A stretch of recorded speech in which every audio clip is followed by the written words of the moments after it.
प्यारे बच्चों, मैं आपके हिंदी टीचर आरती शर्मा। आज हम पढ़ने जा रहे हैं वसंत पुस्तक से कक्षा 7 पाठ 1। हम पंछी उन्मुक्त गगन के। इस वीडियो में हम पाठ का सारांश जानेंगे। यह कविता कवि शिव मंगल सिंह द्वारा लिखी गई है, जिसमें कवि ने पक्षियों के माध्यम से स्वतंत्रता के मायने समझाए हैं। हम पंछी उन्मुक्त गगन के कविता आज़ादी को पसंद करने वाले पक्षियों पर आधारित एक बहुत ही अद्भुत कविता है। कवि हमें पक्षियों के माध्यम से मनुष्य जीवन में आज़ादी का मूल्य बताना चाहता है। हम सभी जानते हैं कि आज़ादी से अधिक प्यारा कुछ भी नहीं होता है। गुलामी किसी को भी पसंद नहीं होती, फिर चाहे वो इंसान हो या कोई पशु या पक्षी।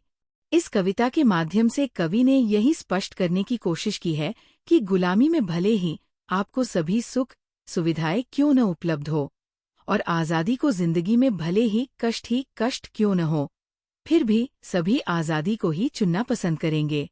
प्रस्तुत कविता में कवि ने पिंजरे में कैद पक्षियों की मनोदशा का वर्णन किया है। प्रस्तुत कविता में कवि पिंजरे में बंद पक्षी की व्यथा का वर्णन करते हुए कहते हैं कि पक्षी खुले और आज़ाद आसमान में उड़ने वाले प्राणी हैं। पिंजरे के अंदर बंद होकर न तो वे खुशी से गाना गा पाएंगे और न ही खाना और पानी पी पाएंगे। आज़ाद होने की चाह में जब वे अपने नरम पंख फड़फड़ाएंगे तो पिंजरे की सोने की सलाखों से टकराकर उनके पंख टूट जाएंगे। पक्षियों को बहता हुआ पानी अर्थात नदियों, झरनों का पानी पीना पसंद है। उसके लिए पिंजरे में सोने की कटोरी में रखा हुआ पानी और मैदा को खाने से अच्छा वे भूखे प्यासे मर जाएंगे, क्योंकि उन्हें उस सोने की कटोरी में रखा हुआ पानी और मैदा से कहीं अच्छा नीम का कड़वा फल लगता है, क्योंकि वे उसे आज़ादी के साथ खा सकते हैं। सोने की जंजीरों से बने पिंजरे में बंद कर दिए जाने के कारण पक्षी अपनी उड़ने की कला और रफ्तार सब कुछ भूल गए हैं। अब तो वे केवल सपने में ही पेड़ों की ऊंची डालियों में झूला झूल सकते हैं। इस पिंजरे में कैद होने से पहले पक्षी की इच्छा थी कि वह नीले आसमान की सीमा तक उड़ते चला जाए।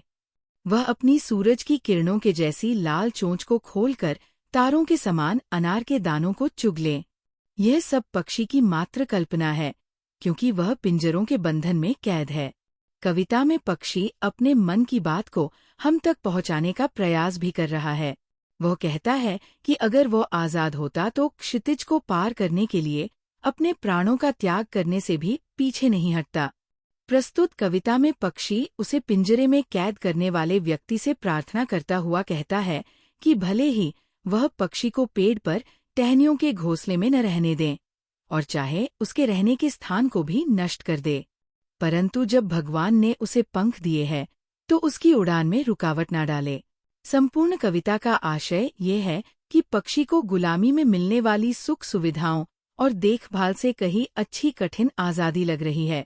वह आज़ाद होकर बहता पानी पीना चाहता है, कड़वा नीम का फल खाना चाहता है, क्षितिज तक अपने साथियों संग प्रतिस्पर्धा करना चाहता है। इसी कारण वह अंत में प्रार्थना कर रहा है कि यदि उसे भगवान ने उड़ने के लिए पंख दिए हैं तो उसे खुले आसमान में आज़ादी के साथ उड़ने दिया जाए।